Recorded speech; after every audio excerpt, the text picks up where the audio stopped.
ASEAN patuloy ang ginagawang hakbang ng bansang Laos upang makatulong sa pagpapaunlad ng kanilang mamayan, tulad na lamang ng programang isinusulong ng Ministry of Education and Sports.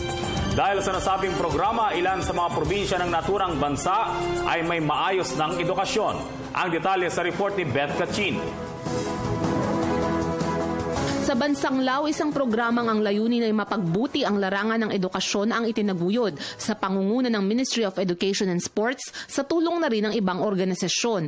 Ito ang National Completion of Primary Education Equivalency Program. Sa nasabing programa, ng literacy program sa primary level sa mga may hirap at liblib na probinsya upang magkaroon ng tsansang makapag-aral ang mga mamamayan doon.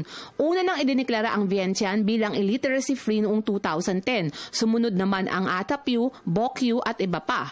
Nito lamang buwan ng Hunyo nang idineklarang illiteracy-free ang probinsya ng Samsumbun. Sa ilalim ng programa, pinagbuti rin ang kalidad ng pagtuturo at ng kurikulum.